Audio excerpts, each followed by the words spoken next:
आप देख रहे हैं न्यूज नेशनल वर्ल्ड, खबर वहीं अंदाज नया। रीवा जिले के पूर्व सैनिकों के द्वारा दिल्ली के जंतर मंतर में लगातार 20 फरवरी 2023 से धरना प्रदर्शन किया जा रहा है, लेकिन अभी तक सरकार के द्वारा किसी भी प्रकार की कोई प्रतिक्रिया नहीं दी जा रही है,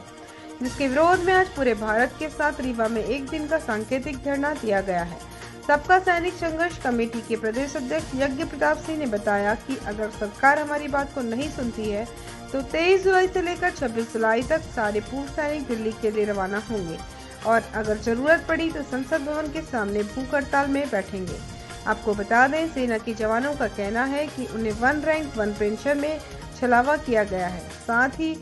समान डिसेबिलिटी पेंशन इक्वल MSP, वीर नारी पेंशन, विधवा पेंशन और सेना में सहायक प्रथा को खत्म करने जैसी मांगों को लेकर सरकार से लगातार ज्ञापन के द्वारा निवेदन किया जा रहा है, लेकिन अभी तक सरकार के किसी भी संस्थान के द्वारा पूर्व सैनिकों को कोई भी आश्वासन नहीं दिया गया, जिससे नाराज पूरे भारत के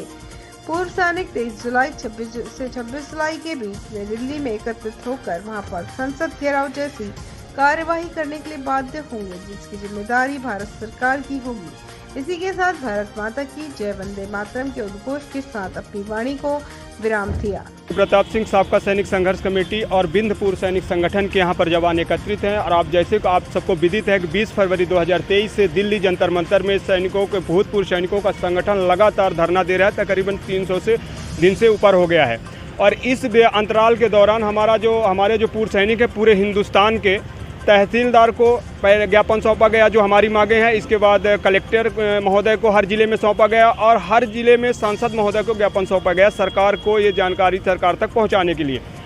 अभी तक सरकार के किसी भी तरह के किसी भी नुमाइंदों को हमारे पास ना तो लेटर के द्वारा ना किसी बंदे के द्वारा हमें किसी प्रकार का आश्वासन या कोई जानकारी नहीं दी गई, जिसके कारण हमारा संगठन पूरा जो पूर्व सैनिक संगठन है जो 28 लाख से ऊपर पूर्व सैनिक है पूरे हिंदुस्तान में, सभी ने ये डिसाइड किया कि अब एक दिन का हमारा ये सांकेतिक धरना है, भूख हड़ताल है, जो आज सुबह 10 बजे से शाम 4 बजे तक हमारा ये सांकेतिक धरना रहेगा। और अगर इसके बाद भी सरकार नहीं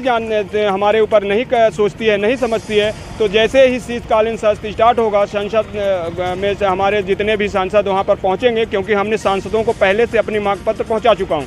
और उस दौरान अगर हमारी मांगों को ये नहीं मानते हैं तब हम लोग दिल्ली के लिए कूच करेंगे और वहाँ पर जिस तरह से सरकार हमारी बातों को मानेगी उस तरह से मनवाने के लिए हम लोग बाध्य हो जाएंगे। और अगर सरकार सुन लेती है तो बहुत बहुत धन्यवाद है, और नहीं सुनती है तो इसकी जिम्मेदारी सरकार की होगी। और हमारे पूर्व सैनिक बहुत आहत हैं जिस तरह से सरकार हमारे साथ कर रही। हम लोग ना तो किसी का हक मांग रहे हैं ना किसी का अधिकार मांग रहे हैं। हमारा जो पॉइंट है, हमारे जो समान disability pension equal MSP OROP 2 में जो 2.81 का जो रिवीजन और 2.7 का रिवीजन गलत किया, उस पर रिवीजन किया जाए ताकि हमारे जो जवान हैं जो 15 साल 16 साल 18 साल सर्विस करके लौट के आते हैं उनको बेनिफिट मिल से। हमारी विधवाएँ जो 18 साल में जो विधवा हो गई, जो वीर नारियां हैं उनको 15,000 25,000 पेंशन मिल रही है। एक अधिकारी की विधवा जो अफसर की विधवा है उनको 2.5 लाख से 2 लाख से 2.5 लाख के समथिंग पेंशन मिल रही है। तो मुझे अफसर की पेंशन नहीं चाहिए, ना उनका हमारा पैसा चाहिए, मुझे मेरा पेंशन और मेरा पैसा चाहिए। ये सरकार को सोचना पड़ेगा और ये नहीं सोचेगी तो हम सोचने में मजबूर कर देंगे। जय हिंद, जय भारत।